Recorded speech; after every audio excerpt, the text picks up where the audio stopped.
Hi friends, welcome back to my channel. ಇವತ್ತಿನ ವಿಡಿಯೋದಲ್ಲಿ ನಾನು ಈಸಿಯಾಗಿ ಟೇಸ್ಟಿಯಾಗಿ ಒಂದು ಆರೋಗ್ಯಕರವಾದಂತಹ ಸಕ್ಕರೆ ಬೆಲ್ಲ ಏನನ್ನೂ ಉಪಯೋಗಿಸ್ತೇನೆ ಅಂಟಿನುಂಡೆನ ಯಾವ ರೀತಿ ಮಾಡೋದು ಅಂತ ತೋರಿಸ್ತಾ ಇದ್ದೀನಿ. ಇದನ್ನು ನಾವು ಡ್ರೈ ಫ್ರೂಟ್ಸ್ ಲಡ್ಡು ಅಂತಲೂ ಕೂಡ ಕರಿಬೋದು. ಇದನ್ನು ಋತುಮತಿಯಾದವರಿಗೆ, ಬಾಣಂತಿಯರಿಗೆ, ಮಕ್ಕಳಿಗೆ ಕೂಡ ಕೊಡ್ಬೋದು. ಅದೇ ಹಾಗೂ ನಾವು ಕೂಡ ಉಪಯೋಗಿಸ್ಕೊಳ್ಬೋದು. ಇದು ತುಂಬಾ ಎನರ್ಜಿ ಲಡ್ಡು ಅಂತಲೇ ಹೇಳ್ಬೋದು. ಬನ್ನಿ ಇದನ್ನು ಯಾವ ರೀತಿ ಮಾಡೋದು ಅಂತ ನೋಡ್ಕೊಂಡು ಬರೋಣ. ಫಸ್ಟ್ಗೆ ನಾನಿಲ್ಲಿ ಒಂದು ಬಾಣಲೆ ಇಟ್ಕೊಂಡಿದ್ದೀನಿ.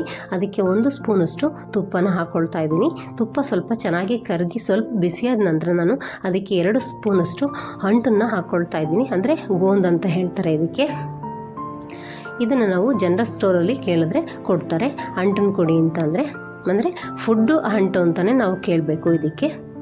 ಈಗ ಇದು ಚೆನ್ನಾಗಿ ಫ್ರೈ ಆಗಿದೆ. ನಾನು ಊರಿನ ಸಿಮ್ಮಲ್ಲಿ ಇಟ್ಕೊಂಡು ಈ ರೀತಿ ಫ್ರೈ ಮಾಡ್ಕೊಳ್ತಾ ಇದ್ದೀನಿ. ಅದು ನೋಡಿ ಚೆನ್ನಾಗಿ ಉಬ್ಬಿ ಬಂದಿದೆ. ಈ ರೀತಿ ಉಬ್ಬಿ ಬಂದ ನಂತರ ನಾವು ತೆಗೆದು ಒಂದು ಪಾತ್ರೆಗೆ ಎತ್ತಿಟ್ಕೊಳ್ಬೇಕು. ಈಗ ನೋಡಿ ಇದನ್ನು ನಾನು ಎತ್ತಿ ಒಂದು ಪಾತ್ರೆಗೆ ಇಟ್ಕೊಳ್ತಾ ಇದ್ದೀನಿ. ನಂತರ ಅದೇ ತುಪ್ಪಕ್ಕೆ ನಾನು ಒಂದು ದೊಡ್ಡ ಬಟ್ಲಲ್ಲಿ 1 ಬಟ್ಲಷ್ಟು ಸಾಫ್ಟ್ ಆದಂತಹ ಖರ್ಜೂರನ ತೊಗೊಂಡಿದ್ದೀನಿ. ಈ ರೀತಿ ಬೀಜ ಎಲ್ಲ ತೆಗೆದುಬಿಟ್ಟು ಇದನ್ನು ಕೂಡ ನಾವು ಊರಿನ ಸಿಮ್ಮಲ್ಲಿ ಇಟ್ಕೊಂಡು ಈ ರೀತಿ ಕೈ ಆಡಿಸ್ಕೊಳ್ತಾ ಒಂದು 5 ನಿಮಿಷ ಈ ರೀತಿ ಫ್ರೈ ಮಾಡ್ಕೊಳ್ಬೇಕು. ಈ ರೀತಿ ಚೆನ್ನಾಗಿ ಫ್ರೈ ಆದ ನಂತರ ನಾವು ನೋಡಿ ಅದು ಒಂದು ರೀತಿ ಹಲ್ವಾ ಟೆಕ್ಸ್ಚರ್ಗೆ ಬಂದಿದೆ. ಈ ರೀತಿ ಆದ ನಂತರ ನಾವು ತೆಗೆದು ಒಂದು ಪಾತ್ರೆಗೆ ಇಟ್ಕೊಂಡು ಅದನ್ನು ಆರಲಿಕ್ಕೆ ಬಿಡಬೇಕಾಗತ್ತೆ. ಈ ರೀತಿ ಈಗ ನೆಕ್ಸ್ಟ್ ಇನ್ನೊಂದು ಬಾಣಲೆ ಇಟ್ಕೊಂಡು ಅದಕ್ಕೆ 3/4 ಕಪ್ಪಷ್ಟು ಬಾದಾಮಿನ ಹಾಕ್ಕೊಳ್ತಾ ಇದ್ದೀನಿ. ಈಗ ಇದನ್ನು ಕೂಡ ನಾವು ಊರಿನ ಸಿಮ್ಮಲ್ಲೇ ಇಟ್ಕೊಂಡು ಲೈಟಾಗಿ ಫ್ರೈ ಮಾಡ್ಕೊಳ್ಬೇಕು. ಇದು ಸ್ವಲ್ಪ ಫ್ರೈ ಆಗ್ತಿದ್ದಾಗೆ ನಾವು ಇನ್ನೊಂದು 3/4 ಕಪ್ಪಷ್ಟು ಗೋಡಂಬಿನ ಹಾಕ್ಕೊಳ್ತಾ ಇದ್ದೀನಿ. ಇದನ್ನು ಕೂಡ ನಾವು ಈ ರೀತಿ ಫ್ರೈ ಮಾಡ್ಕೊಳ್ಬೇಕು. ಇವೆರಡೂ ಕೂಡ ಸ್ವಲ್ಪ ಫ್ರೈ ಆಗಿ ಸ್ವಲ್ಪ ಲೈಟಾಗಿ ಕಲರ್ ಚೇಂಜ್ ಆಗಿದೆ ಅಂತ ಅಂದಾಗ ನಾವು ಒಂದು ಅರ್ಧ ಕಪ್ಪಷ್ಟು ಪಿಸ್ತಾನ ಹಾಕ್ಕೊಂಡು ಅದನ್ನು ಕೂಡ ಅವುಗಳ ಜೊತೆನೆ ಫ್ರೈ ಮಾಡ್ಕೊಳ್ಬೇಕು. ಈ ರೀತಿ ನಾವು ಸ್ವಲ್ಪ ಕಲರ್ ಚೇಂಜು ಆಗೋವರೆಗೂ ಮಾತ್ರ ಫ್ರೈ ಮಾಡಿಕೊಂಡ್ರೆ ಸಾಕು. ತುಂಬಾ ನಾವು ಅದನ್ನು ಸೀಸ್ಲಿಕ್ಕೆ ಹೋಗಬಾರ್ದು. ಸ್ವಲ್ಪ ಲೈಟಾಗಿ ಕಲರ್ ಚೇಂಜ್ ಆದರೆ ಸಾಕು. ಅಲ್ಲಿವರೆಗೂ ನಾವು ಫ್ರೈ ಮಾಡ್ಕೊಂಡ ನಂತರ ನಾವು ಗ್ಯಾಸ್ನ ಆಫ್ ಮಾಡಿಕೊಂಡು ಅದನ್ನು ತಣ್ಣಗಾಗಲಿಕ್ಕೆ ಬಿಡಬೇಕಾಗತ್ತೆ. ಸಂಪೂರ್ಣವಾಗಿ ತಣ್ಣಗಾದ ನಂತರ ನಾವು ಅದನ್ನು ಮಿಕ್ಸಿ ಜಾರ್ಗೆ ಹಾಕ್ಕೊಂಡು ಕೋರ್ಸಾಗಿ ಪೌಡ್ರ್ ಮಾಡ್ಕೊಳ್ಬೇಕು. ನಾನು 2 ಬ್ಯಾಚಲ್ಲಿ ಇದನ್ನು ಹಾಕ್ಕೊಳ್ತಾ ಇದ್ದೀನಿ. ಈಗ ಇದನ್ನು ನಾನು ಕೋರ್ಸಾಗಿ ಪೌಡ್ರ್ ಮಾಡಿಕೊಂಡು ತರ್ತೀನಿ. ಈಗ ನಾವು ಮೊದಲು ಬಾಣಲೆ ಇಟ್ಕೊಂಡಿದ್ವಲ್ವ, ಖರ್ಜೂರನ ಹುರಿದ್ಬಿಟ್ಟು ಅದೇ ಬಾಣಲೆಗೆ ಹಾಕ್ಕೊಳ್ತಾ ಇದ್ದೀನಿ. ನೋಡಿ ಈ ರೀತಿ ತರ್ತರಿಯಾಗೇ ಇರಬೇಕಾಗತ್ತೆ. ಈಗ ಉಳಿದಿರ್ತಕ್ಕಂತಹ ಡ್ರೈ ಫ್ರೂಟ್ಸ್ಗಳನ್ನೂ ಕೂಡ ಇದೇ ರೀತಿ ಇನ್ನೊಂದು ಬ್ಯಾಚಲ್ಲಿ ನಾನು ಪೌಡ್ರ್ ಮಾಡಿಕೊಂಡು ತರ್ತೀನಿ ತರ್ತರಿಯಾಗಿ. ಈಗ ಅದಕ್ಕೆ 1 ಸ್ಪೂನಷ್ಟು ಸೋಂಪು ಕಾಳನ್ನ ಹಾಕ್ಕೊಳ್ತಾ ಇದ್ದೀನಿ. ನೀವು ಬೇಕು ಅಂದರೆ ಫ್ರೈ ಮಾಡಿ ಕೂಡ ಹಾಕ್ಕೊಳ್ಬೋದು. ಹಾಗೆ 1/4 ಸ್ಪೂನಷ್ಟು ಏಲಕ್ಕಿ ಪುಡಿನ ಹಾಕ್ಕೊಂಡು ಗ್ರೈಂಡ್ ಮಾಡಿಕೊಂಡು ಈಗ ಪೌಡ್ರನ್ನ ಅದರೊಳಗಡೆ ಹಾಕ್ಕೊಂಡಿದ್ದೀನಿ. ಈಗ ನಾವು ಖರ್ಜೂರನ ಫ್ರೈ ಮಾಡಿ ಇಟ್ಕೊಂಡಿದ್ವಿ ಅಲ್ವಾ, ಅದನ್ನು ಕೂಡ ಮಿಕ್ಸಿ ಜಾರ್ಗೆ ಹಾಕ್ಕೊಂಡು ಸ್ವಲ್ಪ ನಾವು ಗ್ರೈಂಡ್ ಮಾಡಿಕೊಂಡು ತಗೊಳ್ಬರಬೇಕು.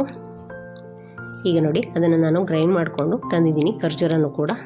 ಈಗ ನಾವು ಪೌಡ್ರ್ ಮಾಡಿ ಇಟ್ಕೊಂಡಿದ್ವಲ್ವ ಡ್ರೈ ಫ್ರೂಟ್ಸ್ಗಳು, ಆ ಪೌಡ್ರೊಳಗಡೆ ಈ ಖರ್ಜೂರನ ಹಾಕ್ಕೊಳ್ತಾ ಇದ್ದೀನಿ.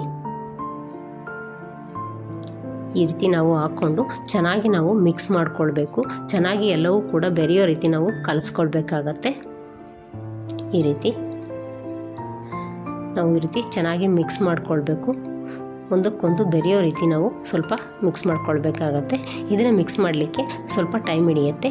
ಒಂದು 5 ರಿಂದ 6 ನಿಮಿಷ ಬೇಕಾಗತ್ತೆ. ನಂತರ ಈ ರೀತಿ ಒಂದು ಉಂಡೆ ಆಕಾರದಲ್ಲಿ ಉಂಡೆ ಬರುತ್ತೆ.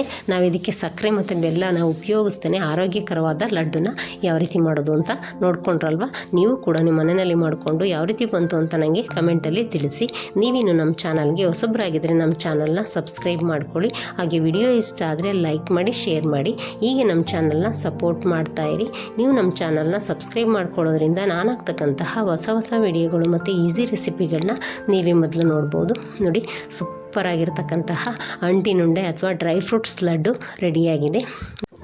ಬಾಣಂತಿಯರಿಗೆ, ಋತುಮತಿಯಾದವರಿಗೆ ಮತ್ತು ಮಕ್ಕಳಿಗೂ ಕೂಡ ಈ ರೀತಿ ಡೈಲಿ ಒಂದೊಂದು ಉಂಡೆನ ನಾವು ಕೊಡ್ತಾ ಇದ್ದರೆ ಅವರ ಆರೋಗ್ಯ ಕೂಡ ತುಂಬಾ ಚೆನ್ನಾಗಿರುತ್ತೆ. ಮೂಳೆಗಳು ಕೂಡ ತುಂಬಾ ಗಟ್ಟಿಯಾಗಿರುತ್ತೆ.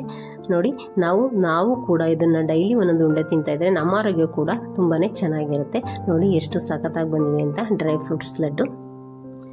ಇದೇ ರೀತಿ ಈಸಿ ರೆಸಿಪಿಗಳನ್ನ ನೋಡಲಿಕ್ಕೆ ನೀವು ನಮ್ಮ ಚಾನಲ್ನ ಇದೇ ರೀತಿ ನೋಡ್ತಾನೆ ಇರಿ ಮತ್ತು ಸಪೋರ್ಟ್ ಮಾಡ್ತಾ ಇರಿ. ನೋಡಿ ಅದನ್ನು ಕಟ್ ಮಾಡಿ ಕೂಡ ತೋರಿಸ್ತಾ ಇದ್ದೀನಿ. ಈ ರೀತಿ ನೋಡಿ ಎಷ್ಟು ಸಖತ್ತಾಗಿ ಬಂದಿದೆ ಅಂತ. ನೋಡ್ತಾ ಇದ್ದರೆ ಹಾಗೆ ಬಾಯಲ್ಲಿ ನೀರು ಬರುತ್ತೆ. ಇದನ್ನು ನಾವು ಒಂದು ಏರ್ ಟೈಟ್ ಕಂಟೈನರ್ನಲ್ಲಿ ಹಾಕಿಟ್ಕೊಂಡ್ರೆ ನಾವು ಸುಮಾರು ಒಂದು 15ರಿಂದ 20 ದಿನಗಳವರೆಗೆ ನಾವು ಹೊರಗಡೆನೆ ಇಟ್ಕೊಂಡು ಇದನ್ನು ಉಪಯೋಗಿಸ್ಕೊಳ್ಬೋದು. ಡೈಲಿ ಮಕ್ಕಳಿಗೆ ಒಂದೊಂದು ಉಂಡೆನ ಕೊಡ್ಬೋದು. ನೋಡಿ ಎಷ್ಟು ಸಖತ್ತಾಗಿ ಕಾಣಿಸ್ತಾ ಇದೆ ಅಂತ. Thank you for watching. Bye friends.